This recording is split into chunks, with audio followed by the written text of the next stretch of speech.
ਤੁਹਾਡੇ ਆਪਣੇ ਚੈਨਲ ਗगन एजुकेशन ਦੇ ਉੱਪਰ। ਅਸੀਂ ਹੁਣ ਤੱਕ 7th ਕਲਾਸ ਹਿਸਟਰੀ ਦੇ 3 ਲੈਸਨ ਕਰ ਚੁੱਕੇ ਹਾਂ। ਪਿਛਲੇ ਲੈਸਨ ਦੇ ਵਿੱਚ ਅਸੀਂ ਦਿੱਲੀ ਸਲਤਨਤ ਬਾਰੇ ਜਾਣਿਆ ਸੀ ਕਿ ਦਿੱਲੀ ਸਲਤਨਤ ਦੇ ਉੱਪਰ ਕਿੰਨਾ ਡਾਇਨੈਸਟੀਜ਼ ਦਾ ਜਿਹੜਾ ਰਾਜ ਹੈ ਉਹ ਰਿਹਾ ਹੈਗਾ। ਤਾਂ ਅੱਜ ਦਾ ਜਿਹੜਾ ਅਸੀਂ ਲੈਸਨ ਸ਼ੁਰੂ ਕਰਨ ਜਾ ਰਹੇ ਹਾਂ ਉਹ NCERT ਦੇ ਪੁਆਇੰਟ ਆਫ ਵਿਊ ਨਾਲ ਬਹੁਤ ਹੀ ਇੰਪੋਰਟੈਂਟ ਲੈਸਨ ਹੈ, ਕਿਉਂਕਿ ਸਾਡੀ ਜ਼ਿਆਦਾਤਰ ਹਿਸਟਰੀ ਹੈ ਜਿਹੜੀ ਉਹ ਇਸੇ ਪੀਰੀਅਡ ਤੇ ਟਿਕੀ ਹੋਈ ਹੈ। ਬਹੁਤ ਸਾਰੀਆਂ ਜਿਹੜੀਆਂ ਇੰਪੋਰਟੈਂਟ ਚੀਜ਼ਾਂ ਨੇਗੀਆਂ ਉਹ ਇਸ ਪੀਰੀਅਡ ਦੇ ਵਿੱਚ ਸਾਨੂੰ ਵੇਖਣ ਨੂੰ ਤੇ ਪੜ੍ਹਨ ਨੂੰ ਮਿਲਣਗੀਆਂ। ਤਾਂ ਸਾਡਾ ਜਿਹੜਾ 4th ਲੈਸਨ ਹੈ ਜੀ ਅਸੀਂ ਸ਼ੁਰੂ ਕਰਨ ਜਾ ਰਹੇ ਹਾਂ ਉਹ ਹੈ ਜੀ ਮੁਗਲ ਸਾਮਰਾਜ ਦਾ, ਮੁਗਲ ਇੰਪੀਰੀਅਰ।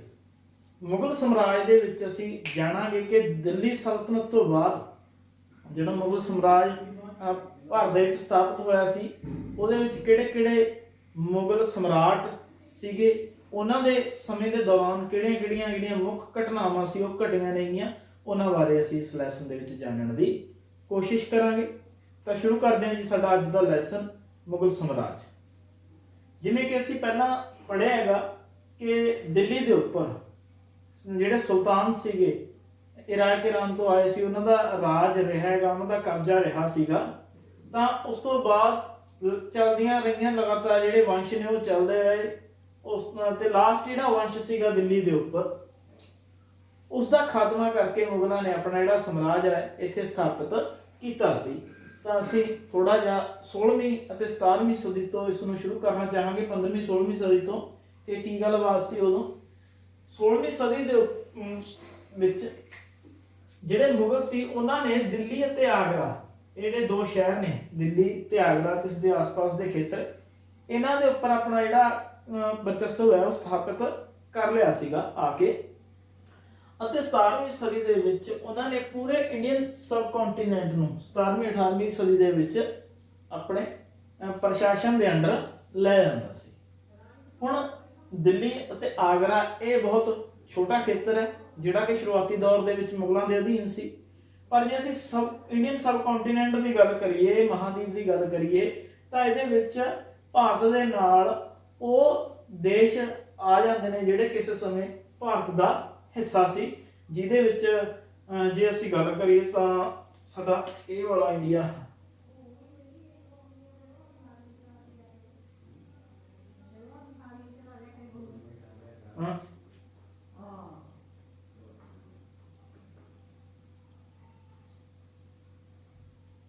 ਅਸੀਂ ਇੱਕ ਰਫ ਜਿਹਾ ਮੈਪ ਤਿਆਰ ਕਰਦੇ ਹਾਂ ਇੱਥੇ।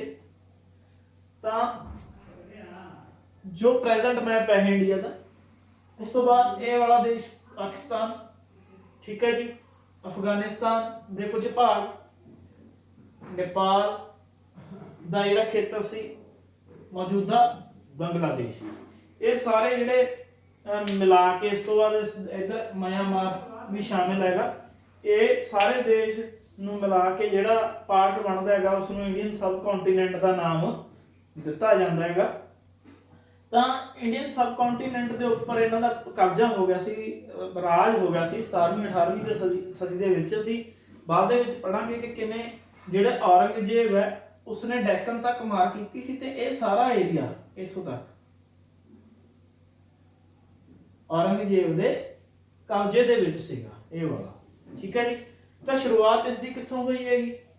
ਸ਼ੁਰੂਆਤ ਇਸ ਦੀ ਸਭ ਤੋਂ ਪਹਿਲਾਂ ਇਸ ਇਲਾਕੇ ਤੋਂ ਹੋਈ ਸੀ। ਇਹ ਆਪਣੀ ਦਿੱਲੀ, ਇੱਥੇ ਆਗਰਾ, ਇਹ ਵਾਲਾ ਇਲਾਕਾ ਜਿਹੜਾ ਕੈਪੀਟਲ ਜਿਹੜਾ ਸਾਡਾ ਰੀਜਨ ਹੈਗਾ ਹੁਣ ਦਾ, ਇੱਥੇ ਸਭ ਤੋਂ ਪਹਿਲਾਂ ਮੁਗਲਾਂ ਦਾ ਜਿਹੜਾ ਕਬਜ਼ਾ ਹੋਇਆ ਸੀ ਉਹ ਕਿਵੇਂ ਹੋਇਆ ਸੀ ਉਸੇ ਦੀ ਅਸੀਂ ਗੱਲ ਇਸ ਦੇ ਵਿੱਚ ਕਰਦੇ ਹਾਂ। ਤਾਂ ਇਸ ਰਾਜ ਬਾਰੇ, ਉਹਨਾਂ ਦੇ ਬਾਰੇ ਗੱਲ ਕਰਨ ਤੋਂ ਪਹਿਲਾਂ ਅਸੀਂ ਉਹਨਾਂ ਦੀ ਥੋੜੀ ਜਿਹੀ ਬੈਕਗ੍ਰਾਉਂਡ ਜਾਣਾਂਗੇ ਕਿ ਮੁਗਲ ਅਸਲ ਦੇ ਵਿੱਚ ਕੌਣ ਸਨ।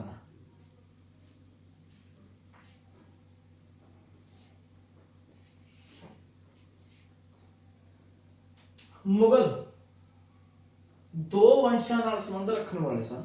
ਦੋ ਵੰਸ਼ਾਂ ਨਾਲ ਇਹਨਾਂ ਦੇ ਤਾਲੁਕਾਤ ਸੀਗੇ, ਮਦਰ ਵਾਲੀ ਸਾਈਡ ਤੋਂ ਤੇ ਫਾਦਰ ਵਾਲੀ ਸਾਈਡ ਤੋਂ। ਜੇ ਅਸੀਂ ਮਾਂ ਵਾਲੇ ਪਾਸੇ ਤੋਂ ਦੇਖੀਏ ਤਾਂ ਇਹ ਮੰਗੋਲਾਂ ਦੇ ਵੰਸ਼ਜ ਸੀਗੇ, ਜਿਨ੍ਹਾਂ ਦਾ ਰਾਜ ਸੀ ਜਿਹੜਾ ਉਹ ਚੀਨ ਅਤੇ ਮੱਧ ਏਸ਼ੀਆ ਦੇ ਉੱਪਰ ਰਿਹਾ ਹੈਗਾ।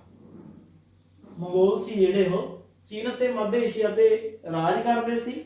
ਉਹਨਾਂ ਜਿਹੜਾ ਸ਼ਾਸਕ ਸੀ, ਮਹਾਨ ਸ਼ਾਸਕ ਜਿਸ ਨੂੰ ਕਿਹਾ ਜਾਂਦਾ ਚੰਗੇਜ਼ ਖਾਨ, ਜਿਸ ਦੀ ਡੈਥ ਹੈ ਉਹ 1227 ਦੇ ਵਿੱਚ ਹੋ ਗਈ ਸੀ। ਉਹਨਾਂ ਦੇ ਵੰਸ਼ਜ ਸਨ ਇਹ ਮਾਂ ਵਾਲੇ ਪਾਸਿਓਂ।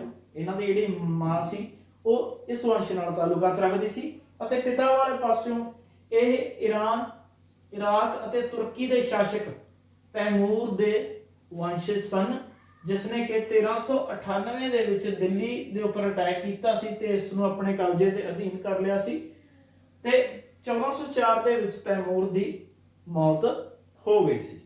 ਤਾਂ ਇਹ ਮਾਂ ਅਤੇ ਪਿਤਾ ਵੱਲੋਂ ਇਸ ਤਰ੍ਹਾਂ ਦੋ ਵੰਸ਼ਾਂ ਨਾਲ ਸੰਬੰਧ ਰੱਖਦੇ ਸੀ, ਪਰ ਇਹ ਆਪਣੇ ਪਿਤਾ ਵਾਲੀ ਸਾਈਡ ਤੋਂ ਤੈਮੂਰ ਦੇ ਵੰਸ਼ਜ ਕਹਾਉਣਾ ਜ਼ਿਆਦਾ ਪਸੰਦ ਕਰਦੇ ਸੀ। ਉਹਦਾ ਵੀ ਇੱਕ ਕਾਰਨ ਸੀ, ਕਿਉਂਕਿ ਜਿਹੜਾ ਇਤਿਹਾਸ ਰਿਹਾ ਹੈਗਾ ਚੰਗੇਜ਼ ਖਾਨ ਦਾ, ਉਹ ਬਾਰਬੇਰੀਅਸ ਹਿਸਟਰੀ ਹੈ।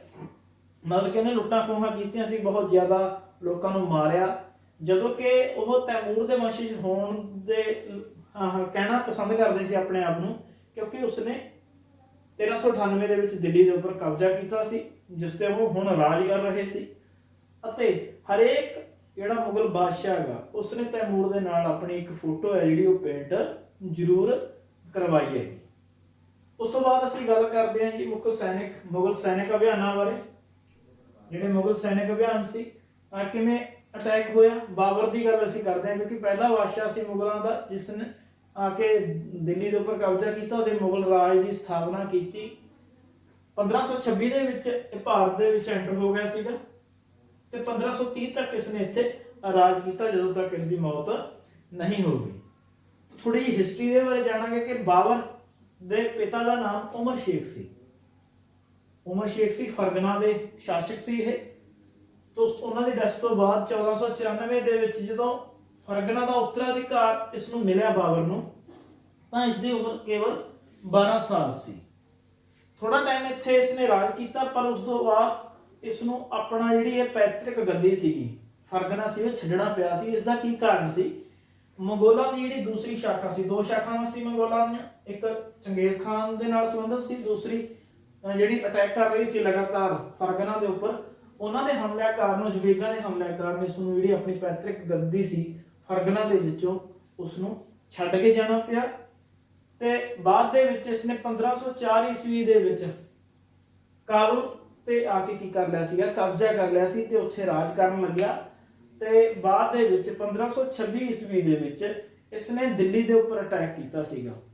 ਉਸ ਅਟੈਕ ਦੇ ਕਈ ਕਾਰਨ ਮੰਨੇ ਜਾਂਦੇ ਨੇ। ਇਹ ਵੀ ਕਿਹਾ ਜਾਂਦਾ ਹੈ ਕਿ ਭਾਰਤ ਦੇ ਵਿੱਚੋਂ ਕਈ ਜਿਹੜੇ ਸ਼ਾਸਕ ਸੀਗੇ, ਕਈ ਰਾਜੇ ਸੀ, ਉਹਨਾਂ ਨੇ ਬਾਬਰ ਨੂੰ ਸੱਦਾ ਦਿੱਤਾ ਸੀ, ਉਕਸਾਇਆ ਸੀ ਕਿ ਉਹ ਆ ਕੇ ਭਾਰਤ ਦੇ ਉੱਪਰ ਹਮਲਾ ਕਰੇ।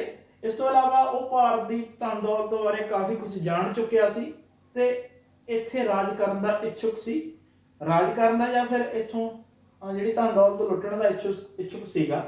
ਤਾਂ 1526 ਦੇ ਵਿੱਚ ਉਸਨੇ ਭਾਰਤ ਦੇ ਉੱਪਰ ਹਮਲਾ ਕੀਤਾ। ਤਾਂ ਪਹਿਲੀ ਲੜਾਈ ਸੀ ਜਿਹੜੀ ਉਹ 1526 ਦੇ ਵਿੱਚ ਉਸਦੀ ਹੋਈ ਸੀ, ਉਸ ਨੂੰ ਪਾਣੀਪਤ ਦੀ ਪਹਿਲੀ ਲੜਾਈ ਕਿਹਾ ਜਾਂਦਾ ਹੈ। ਉਸ ਸਮੇਂ ਦਿੱਲੀ ਦਾ ਸ਼ਾਸਕ ਇਬਰਾਹਿਮ ਲੋਧੀ ਸੀ, ਜਿਹੜਾ ਕਿ ਆਪਣੀਆਂ ਨੀਤੀਆਂ ਕਰਕੇ ਬਹੁਤ ਆਲੋਚਨਾ ਪ੍ਰਾਪਤ ਕਰ ਰਿਹਾ ਸੀ। ਮਤਲਬ ਕਿ ਉਹ ਚੰਗਾ ਸ਼ਾਸਕ ਨਹੀਂ ਮੰਨਿਆ ਜਾ ਰਿਹਾ ਸੀ।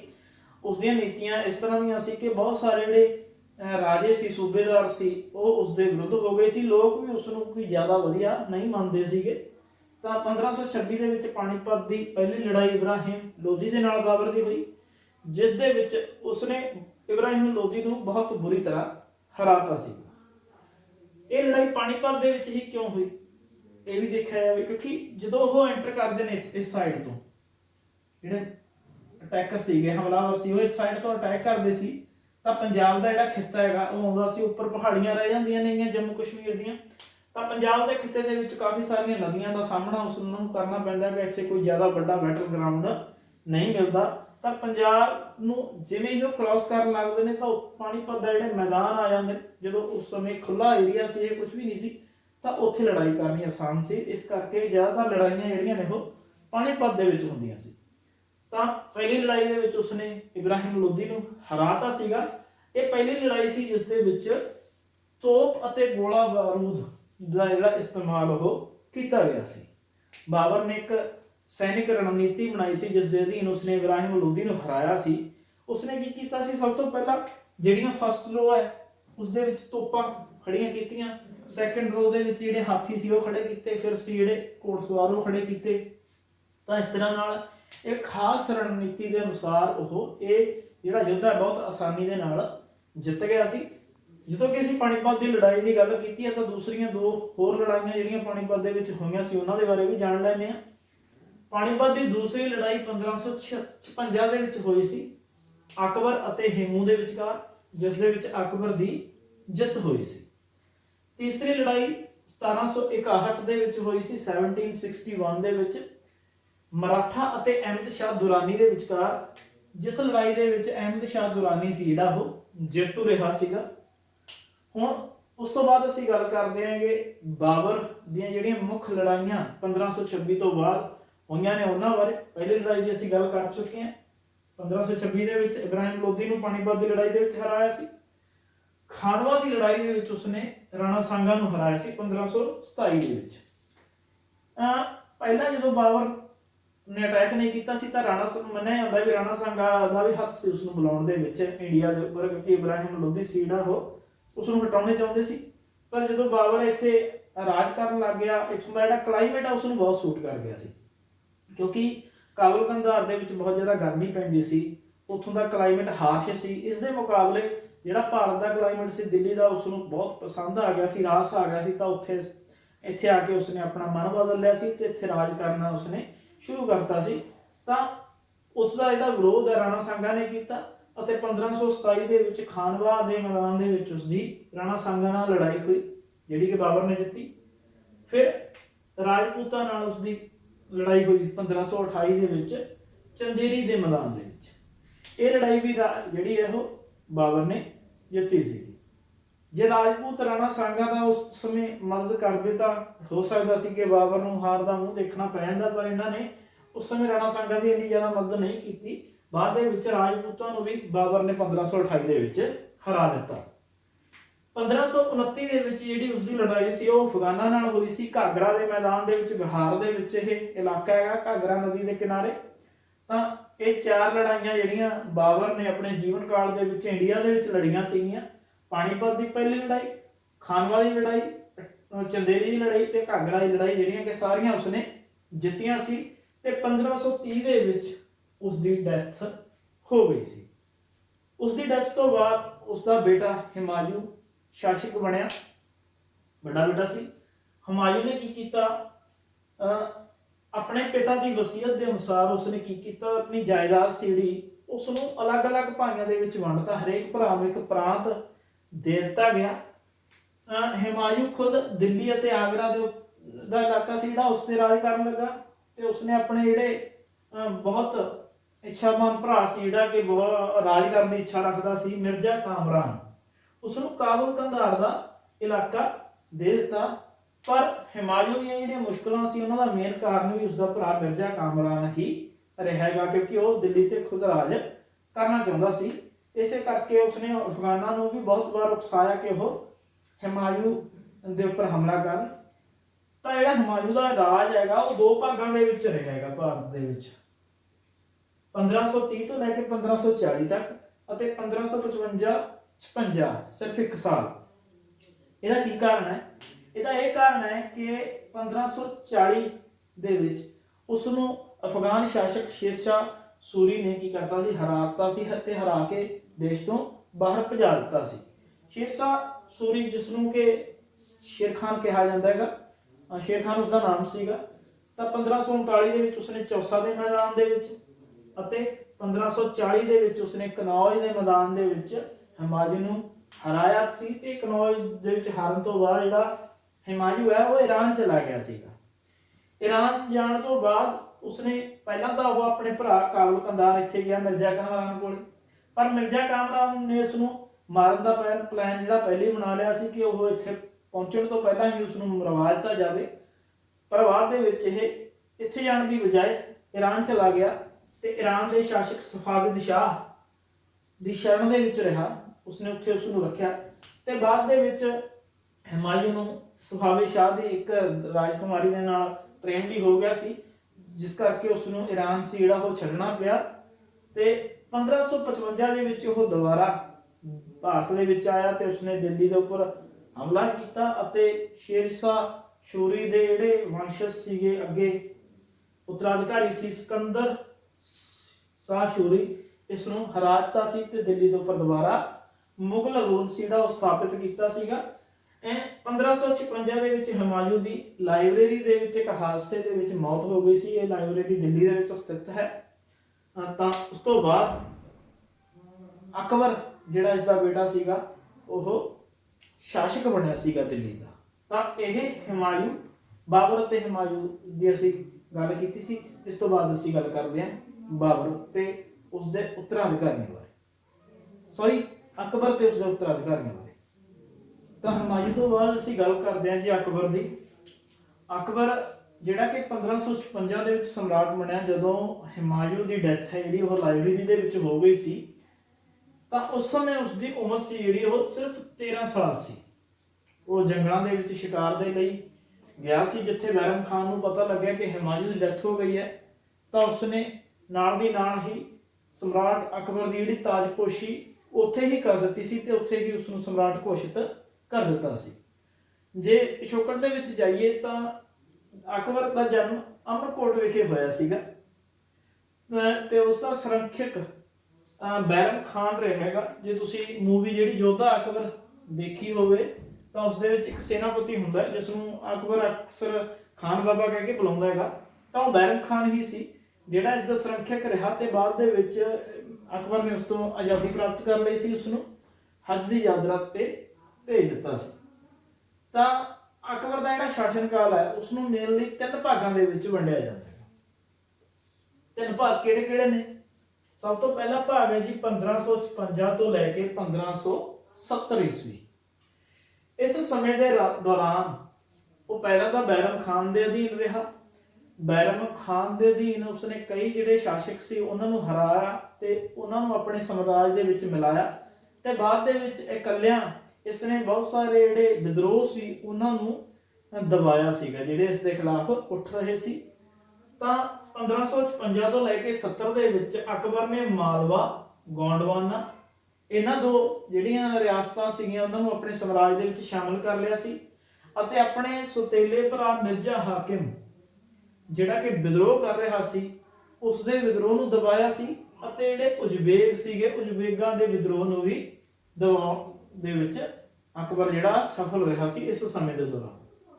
ਉਸ ਤੋਂ ਬਾਅਦ 1568 ਦੇ ਵਿੱਚ ਉਸਨੇ ਸਿਸੋਦੀਆ ਦੀ ਰਾਜਧਾਨੀ ਚਿਤੌੜ ਦੇ ਉੱਪਰ ਆਪਣਾ ਸਮਰਾਜ ਕਾਇਮ ਕਰ ਲਿਆ ਸੀ। ਉਸਨੂੰ ਆਪਣੇ ਅਧੀਨ ਮਿਲਾ ਲਿਆ ਸੀ, ਕਬਜ਼ਾ ਕਰ ਲਿਆ ਸੀ ਅਤੇ 1569 ਦੇ ਵਿੱਚ ਉਸਨੇ ਰਣਥੰਭੌਰ ਦੇ ਉੱਪਰ ਕਬਜ਼ਾ ਕਰ ਲਿਆ ਸੀ। ਤਾਂ ਇਹ ਪਹਿਲਾ ਪੜਾਅ ਹੈ, ਪਹਿਲਾ ਪਾਰਟ ਹੈ ਅਕਬਰ ਦਾ 1556 ਤੋਂ ਲੈ ਕੇ 70 ਦੇ ਤੱਕ, ਜਿਹਦੇ ਵਿੱਚ ਉਸਨੇ ਮਾਲਵਾ, ਗੋਂਡਵਾਨਾ ਨੂੰ ਆਪਣੇ ਰਾਜ 'ਚ ਮਿਲਾਇਆ, ਮਿਰਜ਼ਾ ਹਾਕਮ ਤੇ ਉਜ਼ਬੇਕਾਂ ਦੇ ਵਿਦਰੋਹ ਨੂੰ ਦਬਾਇਆ ਅਤੇ ਚਿਤੌੜ ਅਤੇ ਰਣਥੰਭੌਰ ਤੇ ਕਬਜ਼ਾ ਕੀਤਾ।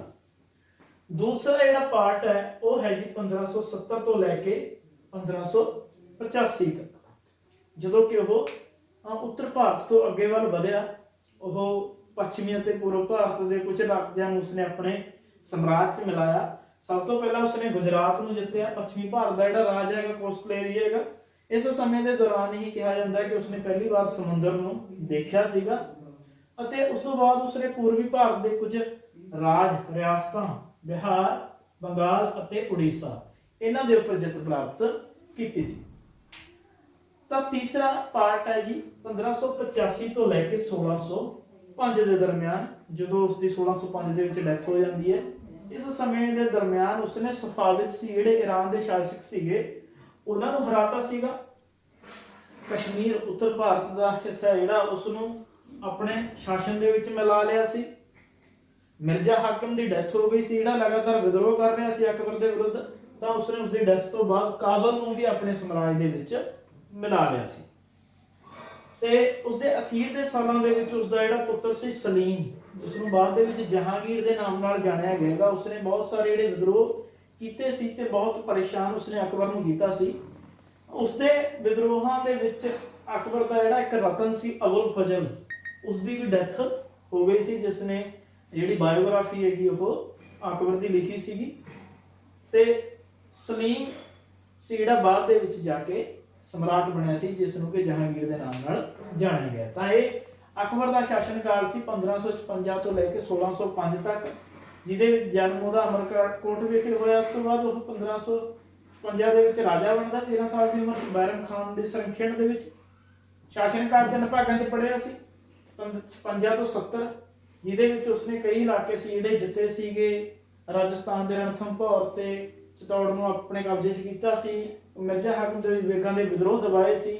70 ਤੋਂ 85 ਉਸਨੇ ਪੱਛਮੀ ਭਾਰਤ ਤੇ ਪੂਰਬੀ ਭਾਰਤ ਤੇ ਕਬਜ਼ਾ ਕੀਤਾ, ਗੁਜਰਾਤ, ਬਿਹਾਰ, ਬੰਗਾਲ ਤੇ ਉੜੀਸਾ।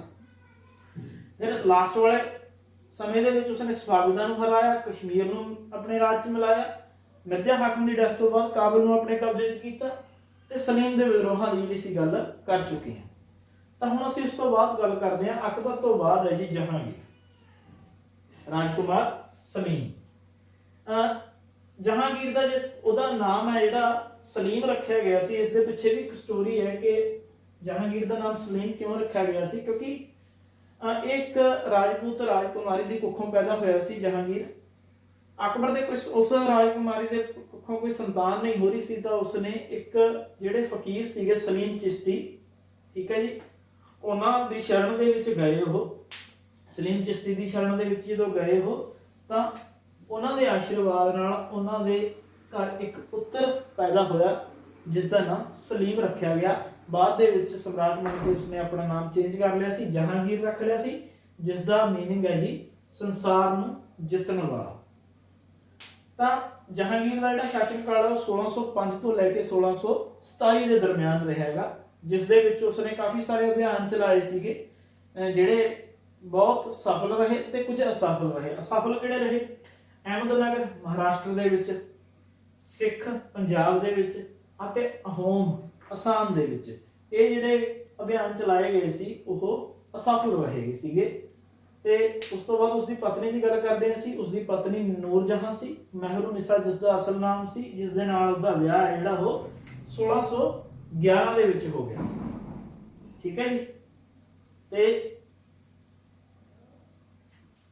ਇਹਦੇ ਵਿੱਚ 3 ਜਿਹੜੇ ਵਿਦਰੋਹ ਅਭਿਆਨ ਸੀ, ਇਹਨਾਂ ਦੀ ਗੱਲ ਕਰਨੀ ਲਾਜ਼ਮੀ ਹੈ ਕਿ ਅਹਿਮਦਨਗਰ, ਅਹੋਮ ਤੇ ਸਿੱਖਾਂ ਦੇ ਵਿਰੁੱਧ ਜਿਹੜਾ ਸੀਗਾ ਉਹ ਕਾਫੀ ਅਸਫਲ ਰਿਹਾ ਸੀ। ਉਸ ਤੋਂ ਬਾਅਦ ਰਾਜਕੁਮਾਰ ਖੁਰਮ ਸੀ ਜਿਹੜਾ ਉਸਨੇ ਵਿਦਰੋਹ ਕੀਤੇ ਸੀ, ਜਿਵੇਂ ਕਿ ਹਰੇਕ ਸਮਰਾਟ ਦੇ ਜਿਹੜੇ ਬੇਟੇ ਸੀ ਉਹ ਵਿਦਰੋਹ ਕਰ ਦਿੰਦੇ ਸੀ। ਤਾਂ ਜਹਾਂਗੀਰ ਦਾ ਬੇਟਾ ਰਾਜਕੁਮਾਰ ਖੁਰਮ, ਜਿਸ ਨੂੰ ਕਿ ਬਾਅਦ ਚ ਸ਼ਾਹਜਹਾਂ ਦੇ ਨਾਮ ਨਾਲ ਜਾਣਿਆ ਜਾਂਦਾ ਹੈ, ਉਸਨੇ ਵੀ ਵਿਦਰੋਹ ਕਰਕੇ ਇਸ ਨੂੰ ਬਹੁਤ ਪਰੇਸ਼ਾਨ ਜਿਹੜਾ ਉਹ ਕੀਤਾ ਸੀ। ਤੇ ਇਸ ਦੇ ਰਾਜ ਦੀ ਇੱਕ ਹੋਰ ਖਾਸੀਅਤ ਇਹ ਸੀ ਕਿ ਅਕਬਰ ਸੀ ਜਿਹੜਾ ਉਹ ਮੇਵਾੜ ਦੇ ਸ਼ਾਸਕ, ਮੇਵਾੜ ਨੂੰ ਜਿੱਤਣ ਦੇ ਵਿੱਚ ਅਸਫਲ ਰਿਹਾ ਸੀ। ਤਾਂ ਇਸ ਦੇ ਰਾਜ ਦੇ ਵਿੱਚ ਮੇਵਾੜ ਦੇ ਸ਼ਾਸਕ ਅਮਰ ਸਿੰਘ ਨੇ ਜਿਹੜੀਆਂ ਮੁਗਲ ਸੇਵਾਵਾਂ ਸੀਗੀਆਂ ਉਹਨਾਂ ਨੂੰ ਮਨਜ਼ੂਰ ਕਰ ਲਿਆ ਸੀ।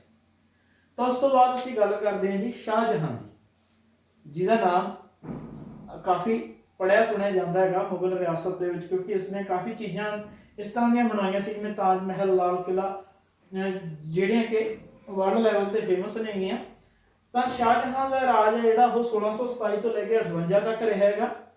ਇਸ ਨੂੰ ਸੰਸਾਰ ਦਾ ਰਾਜਾ ਕਿਹਾ ਜਾਂਦਾ ਹੈਗਾ। ਇਹਦਾ ਮੀਨਿੰਗ ਹੈ ਜਿਹੜਾ ਸ਼ਾਹਜਹਾਂ ਦਾ ਸੰਸਾਰ ਦਾ ਰਾਜਾ, ਕਿੰਗ ਆਫ ਦੀ ਵਰਲਡ। ਤਾਂ ਸ਼ਾਹਜਹਾਂ ਜਦੋਂ ਸਮਰਾਟ ਬਣਿਆ ਤਾਂ ਉਸਨੇ ਦੱਖਣ ਦੇ ਵਿਰੁੱਧ ਕੀ ਸੀ ਅਭਿਆਨ ਚਲਾਏ, ਕਿਉਂਕਿ ਜਹਾਂਗੀਰ ਦੇ ਵੇਲੇ ਜਿਹੜਾ ਦੱਖਣ ਦਾ ਹਿੱਸਾ ਸੀਗਾ ਉਸ ਤੇ ਖਾਨ ਜਹਾਂ ਲੋਧੀ ਦਾ ਕੰਟਰੋਲ ਸੀ, ਜਿਹੜਾ ਕਿ ਸ਼ਾਹਜਹਾਂ ਦੇ ਵਿਰੁੱਧ ਲੜ ਰਿਹਾ ਸੀ, ਕਿਉਂਕਿ ਸ਼ਾਹਜਹਾਂ ਉਸ ਸਮੇਂ ਕੀ ਕਰ ਰਿਹਾ ਸੀ, ਖੁਰਮ ਦੇ ਤੌਰ ਤੇ ਵਿਦਰੋਹ ਕਰ ਰਿਹਾ ਸੀ। ਤਾਂ ਸ਼ਾਹਜਹਾਂ ਜਦੋਂ ਸਮਰਾਟ ਬਣਿਆ ਤਾਂ ਉਸਨੇ ਫਿਰ ਵਿਦਰੋਹ ਕੀਤਾ ਖਾਨ ਜਹਾਂ ਲੋਧੀ ਨੇ, ਜਿਸ ਨੂੰ ਕਿ ਸ਼ਾਹਜਹਾਂ ਨੇ ਦਬਾ ਦਿੱਤਾ ਅਤੇ ਦੱਖਣ ਦੇ ਵਿੱਚ ਆਪਣਾ ਸ਼ਾਸਨ ਸਥਾਪਿਤ ਕੀਤਾ। ਉਸ ਤੋਂ ਬਾਅਦ ਅਹਿਮਦਨਗਰ ਜਿੱਥੇ ਵਿਦਰੋਹ ਹੋਏ ਉੱਥੇ ਵਿਦਰੋਹਾਂ ਨੂੰ ਦਬਾਇਆ ਗਿਆ, ਬੁੰਦੇਲ ਸੀ ਜਿਹੜੇ ਉਹਨਾਂ ਨੂੰ ਹਰਾ ਗਿਆ ਅਤੇ ਓਰਛਾ ਜਗ੍ਹਾ ਜਿਹੜੀ ਹੈਗੀ ਆ ਉਸ ਦੇ ਉੱਪਰ ਕਬਜ਼ਾ ਕੀਤਾ ਗਿਆ। ਉਜ਼ਬੇਕਾਂ ਵਿਰੁੱਧ ਵੀ ਇਸਨੇ ਕਾਫੀ ਅਭਿਆਨ ਚਲਾਏ ਸੀਗੇ, ਪਰ ਅਫਸੋਸ ਕਿ ਉਜ਼ਬੇਕਾਂ ਵਿਰੁੱਧ ਚਲਾਏ ਗਏ ਜਿਹੜੇ ਅਭਿਆਨ ਸੀ ਬਲਖ ਨੂੰ ਜਿੱਤਣ ਦੇ ਲਈ ਉਹ ਚਲਾਏ ਗਏ ਸੀ, ਉਹ ਕੀ ਰਹੇ ਸੀ, ਅਸਫਲ ਰਹੇ ਸੀ, ਜਿਸ ਦੇ ਕਾਰਨ ਜਿਹੜਾ ਕੰਧਾਰ ਦਾ ਇਲਾਕਾ ਪਹਿਲਾਂ ਮੁਗਲਾਂ ਦੇ ਕੋਲ ਸੀ ਉਹ ਹੁਣ ਸਫਾਵਿਦਾਂ ਦੇ ਕੋਲ ਚਲਾ ਗਿਆ ਸੀ। ਉਸ ਤੋਂ ਬਾਅਦ 1632 ਦੇ ਵਿੱਚ ਅਹਿਮਦਨਗਰ ਨੂੰ ਜਿੱਤ ਲਿਆ ਗਿਆ ਸੀਗਾ, ਜਿਹੜਾ ਇਹ ਵਾਲਾ ਇਲਾਕਾ ਪਹਿਲਾਂ ਜਿੱਤਿਆ ਨਹੀਂ ਗਿਆ ਸੀ ਮੁਗਲਾਂ ਤੋਂ।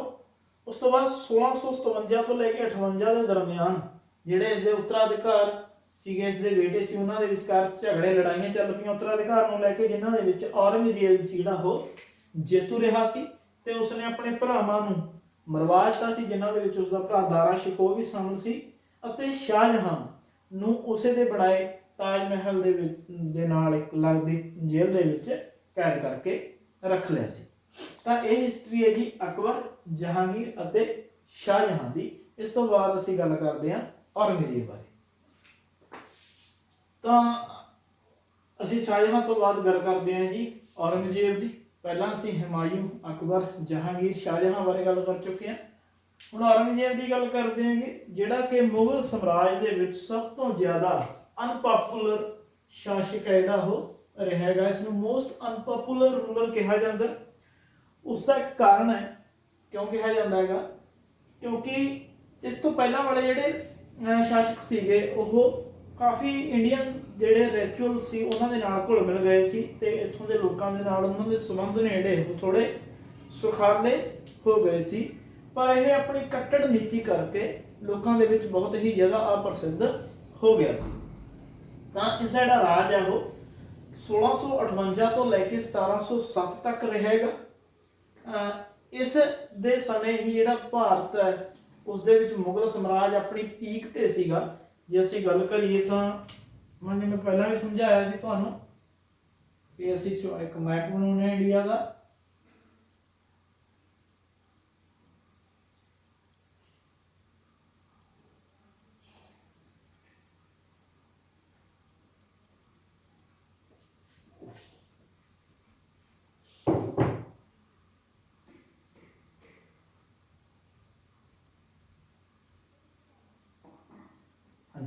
एक रफली मैप बनाया सी इंडिया का।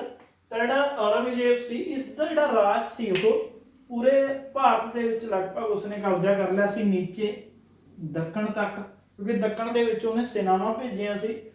ਸਾਰੀ ਉਮਰ ਉਹ ਦੱਖਣ ਦੇ ਖਿਲਾਫ ਹੀ ਲੜਦਾ ਰਿਹਾ ਔਰੰਗਜ਼ੇਬ, ਜਿਸ ਦੇ ਨਾਲ ਉਸਦਾ ਜਿਹੜਾ ਸਮਰਾਜ ਹੈ ਉਹ ਕਮਜ਼ੋਰ ਵੀ ਕਾਫੀ ਹੋਇਆ ਸੀ। ਕਾਫੀ ਨੁਕਸਾਨ ਉਸਨੂੰ ਆਰਥਿਕ ਨੁਕਸਾਨ ਝੱਲਣਾ ਪਿਆ ਸੀ। ਤੇ ਇਧਰੋਂ ਲੈ ਕੇ ਪੂਰਾ ਜਿਹੜਾ ਇਲਾਕਾ ਇਹ ਗੁਜਰਾਤ ਦਾ ਇਲਾਕਾ, ਰਾਜਸਥਾਨ ਦਾ ਇਲਾਕਾ, ਜਿਹੜੇ ਰਾਜਪੂਤ ਸ਼ਾਸਕ ਸੀਗੇ, ਦਿੱਲੀ, ਪੰਜਾਬ, ਇਧਰੋਂ ਇਹ ਵਾਲਾ ਇਲਾਕਾ,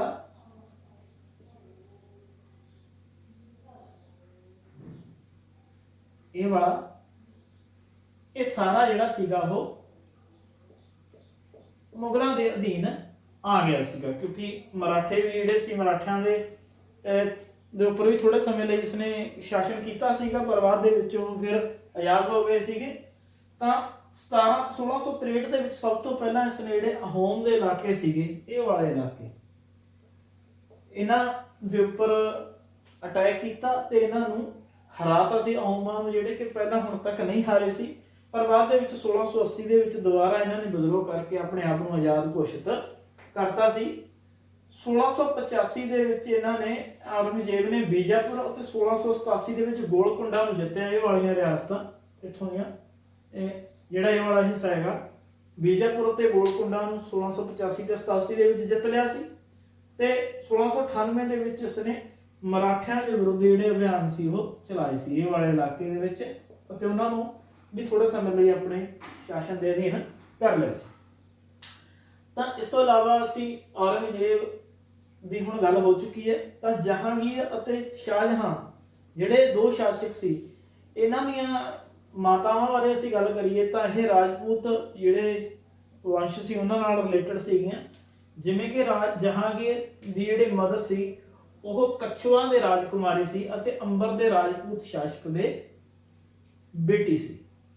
ਉਸ ਤੋਂ ਬਾਅਦ ਸ਼ਾਹਜਹਾਂ ਦੀ ਜਿਹੜੀ ਮਾਂ ਸੀ ਉਹ ਰਾਠੌਰ ਰਾਜਕੁਮਾਰੀ ਸੀ ਅਤੇ ਮਾਰਾਵਾੜ ਦੇ ਸ਼ਾਸਕ ਦੀ ਪੁੱਤਰੀ ਸੀ। ਤਾਂ ਇਸ ਤਰ੍ਹਾਂ ਨਾਲ ਇਹਨਾਂ, ਕਿਉਂਕਿ ਅਕਬਰ ਨੇ ਜਿਹੜੇ ਸੀਗੇ ਰਾਜਪੂਤ ਸ਼ਾਸਕਾਂ ਨਾਲ ਜਿਹੜੇ ਵਿਆਹ ਸੰਬੰਧ ਬਣਾ ਲਏ ਸੀਗੇ, ਤਾਂ ਦੋਨਾਂ ਦੀਆਂ ਜਿਹੜੀਆਂ ਮਾਵਾਂ ਸੀਗੀਆਂ ਉਹ ਰਾਜਪੂਤ ਵੰਸ਼ ਨਾਲ ਸੰਬੰਧ ਰੱਖਦੀਆਂ ਸੀ। ਉਸ ਤੋਂ ਬਾਅਦ ਅਸੀਂ ਗੱਲ ਕਰਦੇ ਹਾਂ ਜੀ ਇੱਕ ਇੰਪੋਰਟੈਂਟ ਟਰਮ ਹੋਰ ਇਸ ਲੈਸਨ ਦੇ ਵਿੱਚ ਹੈ ਮਨਸਬਦਾਰ, ਜਿਸ ਨੂੰ ਜਾਤ ਕਿਹਾ ਜਾ ਸਕਦਾ ਹੈਗਾ, ਅਹੁਦਾ। ਮਨਸਬਦਾਰ ਉਸ ਵਿਅਕਤੀ ਨੂੰ ਕਿਹਾ ਜਾਂਦਾ ਸੀ ਜਿਸ ਦੇ ਕੋਲ ਕੋਈ ਸਰਕਾਰੀ ਅਹੁਦਾ ਦਿੱਤਾ ਜਾਂਦਾ ਸੀ ਜਿਸ ਨੂੰ ਖਾਸ ਜਾਂ ਮਨਸਬ ਦਿੱਤਾ ਜਾਂਦਾ ਸੀ ਤੇ ਉਸ ਵਿਅਕਤੀ ਦਾ ਇੱਕ ਰੈਂਕ ਬਣ ਜਾਂਦਾ ਸੀਗਾ। ਮੰਨ ਲਓ ਕਿਸੇ ਵਿਅਕਤੀ ਨੂੰ ਕਹਿਤਾ ਕਿ ਉਹ 2000 ਘੋੜੇ ਰੱਖ ਸਕਦਾ ਤਾਂ ਉਸ ਦਾ ਰੈਂਕ ਇੱਥੇ ਡਿਸਾਈਡ ਹੋ ਗਿਆ ਕਿ 2000 ਸੈਨਿਕ ਉਹ ਰੱਖ ਸਕਦਾ ਹੈਗਾ, ਘੋੜਸਵਾਰ ਰੱਖ ਸਕਦਾ ਹੈਗਾ। ਉਸ ਅਨੁਸਾਰ ਉਸ ਨੂੰ ਜਿਹੜੀ ਸੈਲਰੀ ਆ ਉਹ ਦਿੱਤੀ ਜਾਂਦੀ ਸੀਗੀ ਤੇ ਉਹਦਾ ਅਹੁਦਾ ਉਸ ਅਨੁਸਾਰ ਹੋ ਜਾਂਦਾ ਸੀ, ਉਸ ਨੂੰ ਸੈਲਰੀ ਮਿਲਦੀ ਸੀ ਤੇ ਉਸ ਦੀ ਜ਼ਿੰਮੇਵਾਰੀ ਵੀ ਉਸ ਅਨੁਸਾਰ ਹੀ ਨਿਰਧਾਰਤ ਕਰ ਦਿੱਤੀ ਜਾਂਦੀ ਸੀ। ਜਿਹੜੇ ਮਨਸਬਦਾਰ ਸੀ ਉਹਨਾਂ ਦੇ ਮੇਨ ਕੰਮ ਕੀ ਸੀ? ਉਹ ਘੋੜਿਆਂ ਨੂੰ ਦਗਵਾਉਂਦੇ ਸੀਗੇ, ਦਾਗ ਲਗਵਾਉਂਦੇ ਸੀ ਘੋੜਿਆਂ ਦੇ, ਸੈਨਿਕਾਂ ਦਾ ਜਿਹੜਾ ਰਜਿਸਟ੍ਰੇਸ਼ਨ ਕਰਵਾਉਂਦੇ ਸੀਗੇ ਅਤੇ ਉਹਨਾਂ ਨੂੰ ਇੱਕ ਜ਼ਮੀਨ ਦਿੱਤੀ ਜਾਂਦੀ ਸੀ ਜਿਸ ਨੂੰ ਕਿ ਜਗੀਰ ਕਿਹਾ ਜਾਂਦਾ ਸੀ ਅਤੇ ਹਰੇਕ ਮਨਸਬ ਨੂੰ ਇੱਕ ਜਗੀਰ ਦਿੱਤੀ ਜਾਂਦੀ ਸੀ ਤੇ ਉਸੇ ਜਗੀਰ ਤੋਂ ਉਹ ਜਿਹੜਾ ਟੈਕਸ ਹੈ ਉਹ ਇਕੱਠਾ ਕਰਦੇ ਸੀ ਤੇ ਆਪਣੇ ਜਿਹੜੇ ਸੈਨਿਕ ਸੀ ਉਹਨਾਂ ਨੂੰ ਸੈਲਰੀ ਦਿੰਦੇ ਸੀਗੇ। ਉਸ ਤੋਂ ਬਾਅਦ ਜ਼ਬਤ, ਇਸ ਦੇ ਵਿੱਚ ਇੱਕ ਹੋਰ ਇੰਪੋਰਟੈਂਟ ਚੀਜ਼ ਆਈ ਹੈ ਜੀ ਜ਼ਬਤ। ਦੀਵਾਨ ਟੋਡਰ ਮੱਲ ਜਿਹੜੇ ਕਿ ਅਕਬਰ ਦੇ ਸਮੇਂ ਸ਼ਾਸਨ ਦੇ ਵਿੱਚ ਸੀਗੇ, ਅਕਬਰ ਦੇ ਦਰਬਾਰ ਦੇ ਵਿੱਚ ਸੀਗੇ, ਉਹਨਾਂ ਨੇ ਕੀ ਕੀਤਾ ਸੀ? ਜ਼ਮੀਨ ਸੀ ਜਿਹੜੀ ਉਸਦਾ ਨਿਰੀਖਣ ਕਰਵਾਇਆ ਸੀਗਾ, ਜਾਂਚ ਕਰਵਾਈ ਸੀ ਅਤੇ ਜਾਂਚ ਕਰਵਾਉਣ ਤੋਂ ਬਾਅਦ ਜਿਹੜਾ ਇੱਕ ਸਪੈਸ਼ਲ ਟੈਕਸ ਸਿਸਟਮ ਬਣਾਇਆ ਸੀਗਾ ਜਿਸ ਟੈਕਸ ਸਿਸਟਮ ਨੂੰ ਕੀ ਕਿਹਾ ਜਾਂਦਾ ਹੈਗਾ? ਜ਼ਬਤ ਕਿਹਾ ਜਾਂਦਾ। ਇਸ ਟੈਕਸ ਸਿਸਟਮ ਦੇ ਵਿੱਚ ਇਹ ਸੀਗਾ ਕਿ ਭੂਮੀ ਦੇਖਿਆ ਜਾਂਦਾ ਸੀ ਜ਼ਮੀਨ ਕਿਹੜੀ ਜ਼ਿਆਦਾ ਉਪਜਾਊ ਹੈ, ਕਿਹੜੀ ਘੱਟ ਉਪਜਾਊ ਹੈ। ਜਿਹੜੀ ਜ਼ਮੀਨ ਜ਼ਿਆਦਾ ਉਪਜਾਊ ਹੁੰਦੀ ਸੀ, ਜਿੱਥੇ ਪ੍ਰੋਡਕਸ਼ਨ ਜ਼ਿਆਦਾ ਸੀ, ਉੱਥੇ ਟੈਕਸ ਜ਼ਿਆਦਾ ਲਗਾਇਆ ਜਾਂਦਾ ਸੀ।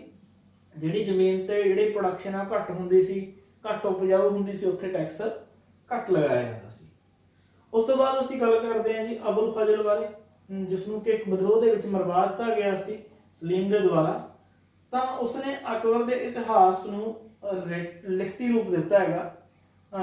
ਲਿਖਤੀ ਰੂਪ ਦੇ ਕੇ ਅਕਬਰਨਾਮਾ ਉਸਨੇ ਲਿਖਿਆ ਸੀਗਾ ਅਬੁਲ ਫਜ਼ਲ ਨੇ ਅਕਬਰ ਦੀ, ਜਿਹਦੇ ਵਿੱਚ ਪੂਰੀ ਜੀਵਨੀ ਦਿੱਤੀ ਗਈ ਹੈ।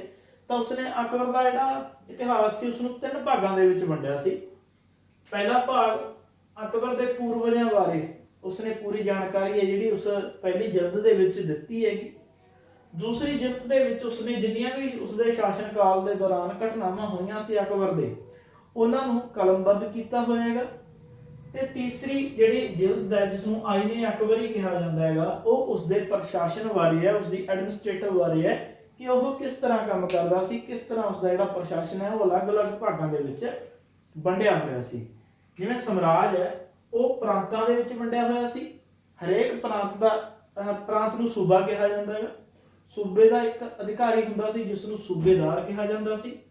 ਹਰੇਕ ਪ੍ਰਾਂਤ ਦੇ ਵਿੱਚ ਇੱਕ ਵਿੱਤੀ ਅਧਿਕਾਰੀ ਹੁੰਦਾ ਸੀ ਜਿਹੜਾ ਕਿ ਪੈਸੇ ਦਾ ਲੇਖਾ ਜੋਖਾ ਰੱਖਦਾ ਸੀ ਪੂਰਾ, ਉਸ ਨੂੰ ਦੀਵਾਨ ਕਿਹਾ ਜਾਂਦਾ ਸੀ।